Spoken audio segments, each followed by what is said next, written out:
Back in my day, when I was going to school, it was in winter time. It was -40. We were walking in snow uphill both directions.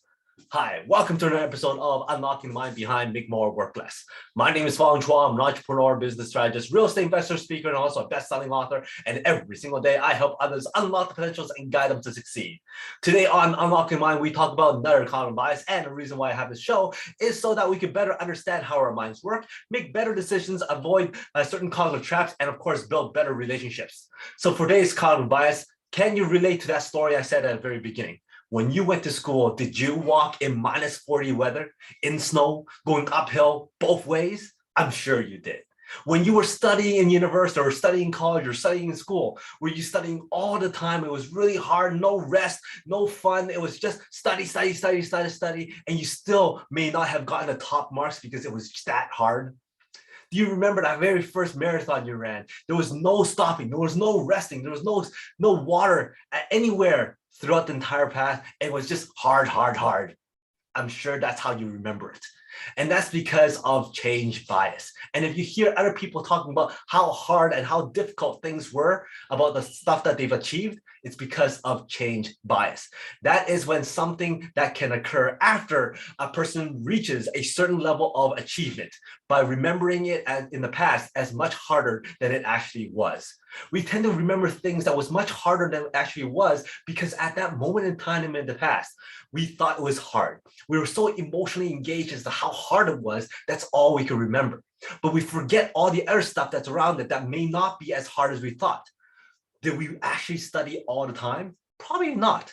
We may have had some parties here and there. We may have slacked off here and there. Yes, there were some hard times, but it wasn't always hard. But that's how we tell people. That's how we relive those scenarios, by saying it was the hardest studying ever and we never stopped working.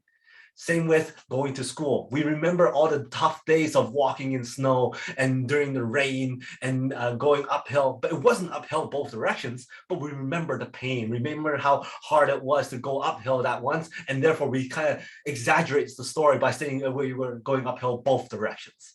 We tend to like to over-exaggerate it, one, because we like to tend to feed our own egos, make ourselves feel better for something we've achieved that was difficult and challenging.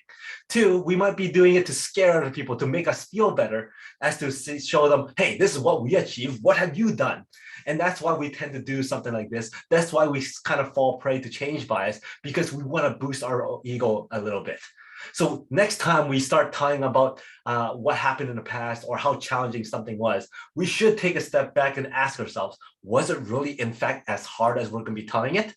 Or are we kind of exaggerating truth just a little bit to give them a better story, to show them that, hey, look, we've achieved something that was difficult?